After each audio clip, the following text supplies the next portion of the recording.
I definitely intended to be a lot more put together and rehearsed for this video, I think. Certainly didn't expect that I would be covered in nasty pig dirt and sweat, but both boys are sleeping, and so this is the time that it works out. And yes, I said both. You probably already know from the title of this video, we now have 2 babies.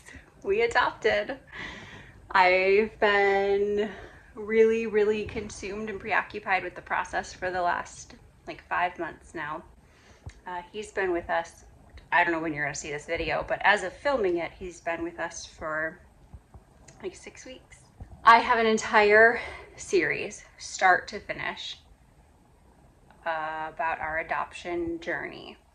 And it will go into great detail because I think there's some valuable information and lessons in there for anyone else that's planning on adopting or just curious. I want to be a source of potential help because navigating it is daunting and stressful for all parties involved. And so if my journey can help anyone else, then I want to have it out there. However, it is a lot of just talking, me just updating every step of the way. And so it's probably not going to interest a lot of people. So it's going to be its own series. I don't know exactly how I'm going to post it, but it'll be up there. So if adoption is specifically why you're here, how you found me, go watch that. I mean, it goes back like months before we ever even matched or anything. Yes, a lot of your questions will probably be answered there. However, I wanted to just do this video as well for everybody else, introducing you to our son, Everett. We did a private adoption, which is where you don't use a facilitator, a middleman, an advertiser, an agency. There's a lot of different options in the adoption world. I think adoption agencies are probably what most people are familiar with.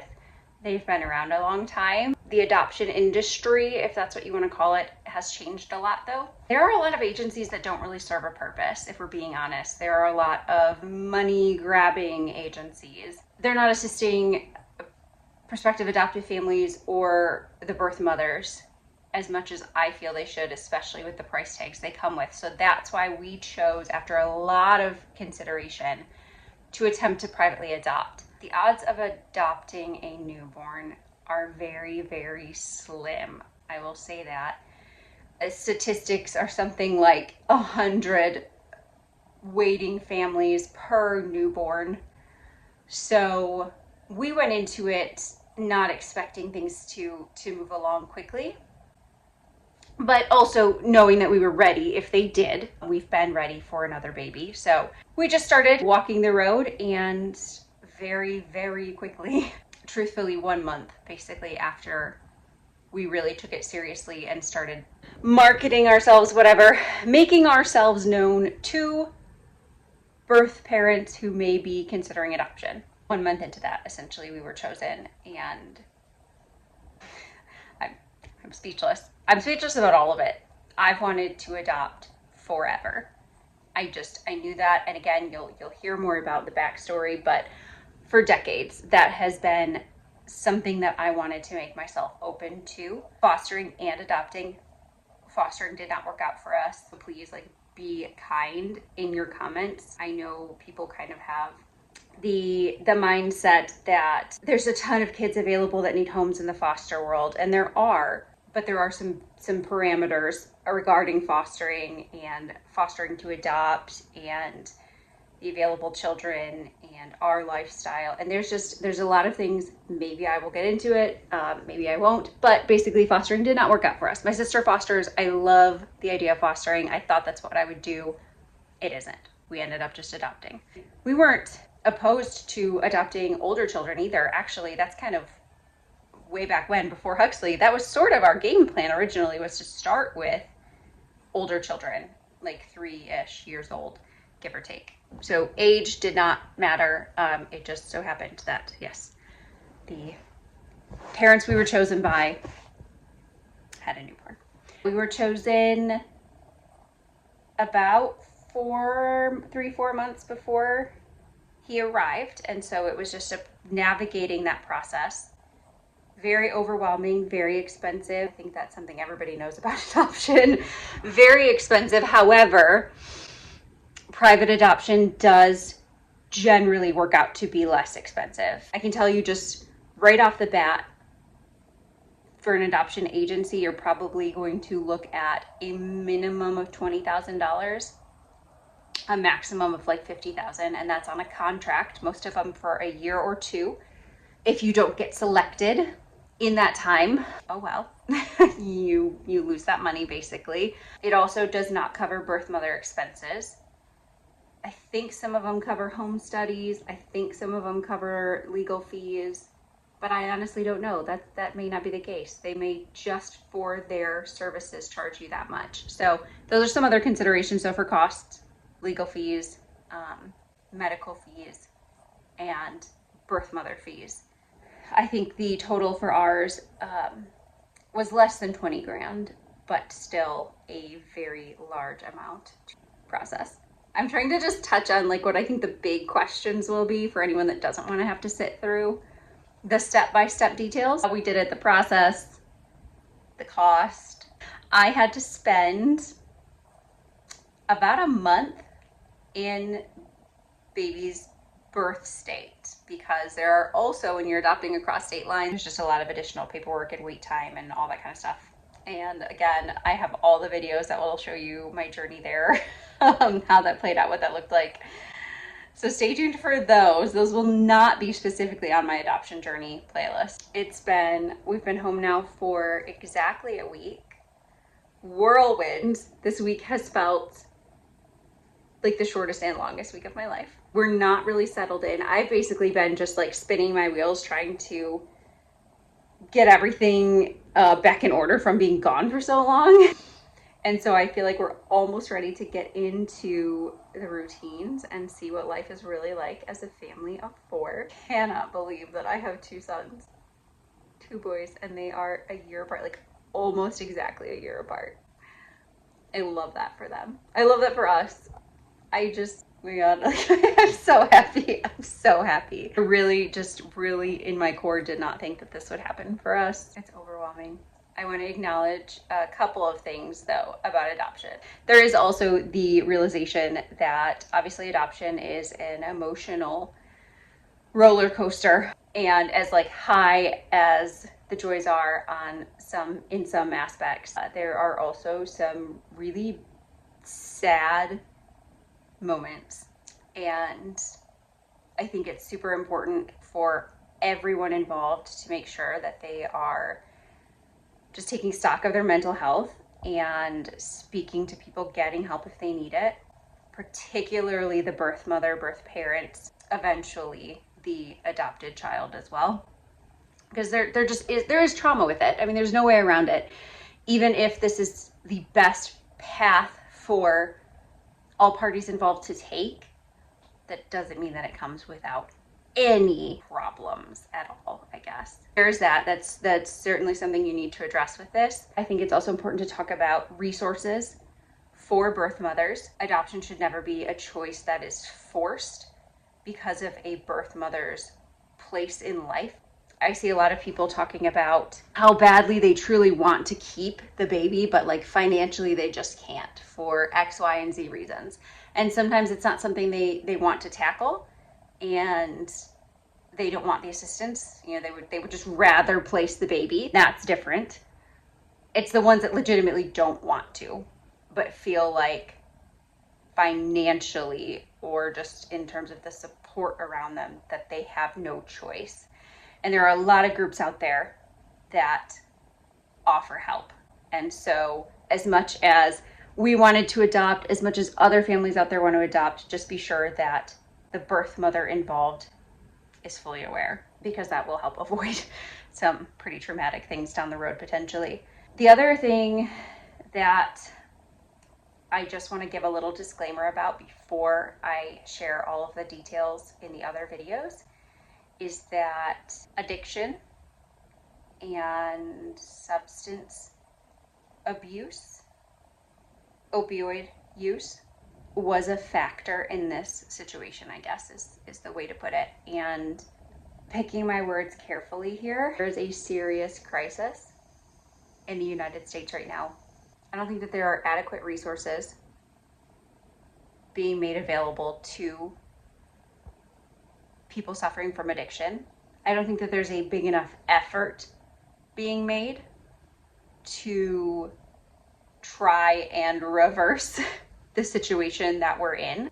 And I don't think that everyone's story is black and white. I strongly believe that circumstances play a huge role. And yeah, that not every addict can be labeled the same way. These are all kind of vague, but I just especially, I know other people, I've had other people in my life who are addicted. I've watched really, really good people that have been dealt really, really crummy hands, where I don't want to say it's inevitable, because of course we all have choices we can make. Be selective in who we surround ourselves with and everything, but that's to an extent though, and that's kind of as adults. So when you are a child that was raised in a community where it's prevalent, and everyone you're surrounded by, your parents included, like you see it, it becomes so normal. And then as you grow up, you know, you're financially never stable or secure. You maybe don't finish high school because you are treading water.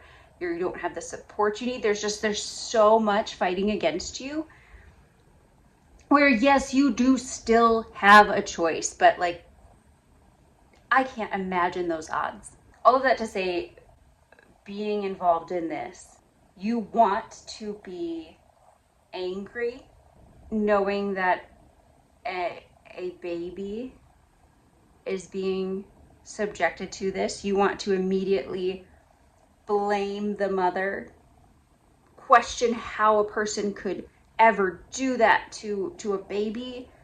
Your heart breaks. All of that is valid feelings, but I felt the same sadness for the mother as well. Like, my compassion extended to both of them, because I knew the life story, the background story, and I knew how much she already felt a lot of those things. And so I just want to say up front, basically, like, it is devastating to see any newborn born into addiction. I am not going to have anybody saying negative things about the birth mother. And as someone who, you know, obviously loves this little boy completely and would do anything to keep him safe and healthy, like, I feel it, trust me. He felt it too. And so we don't need any outside opinions, I suppose. Go into it a little bit in the other videos as well. Just know that, like, she is actively trying to fix the problem and get help, and working hard, and made the most loving decision she could make in light of everything. And so that, I think, took immense strength already. Reality is, in the adoption world, especially with the addiction crisis, the majority of babies will have been born to mothers that at some point during their pregnancy used some kind of substances. I looked up the statistics and I can't remember, so I'm not going to throw a number out, but it was pretty shocking. Everett is a wonderful, healthy little baby. He checked out absolutely amazing. We did have to spend a couple weeks in the hospital, but that was only because he dropped some weight, was having some issues eating enough. Otherwise, everything has just been fantastic with him, and Huxley adores him. And surprise! Only did I always want to adopt kids, I always wanted to have a lot of kids. I don't know exactly what that number is. 4, 5? I can't imagine 6. But surprise! I'll show you some videos of him now. He's just so special and so lucky. We're so lucky.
Yeah.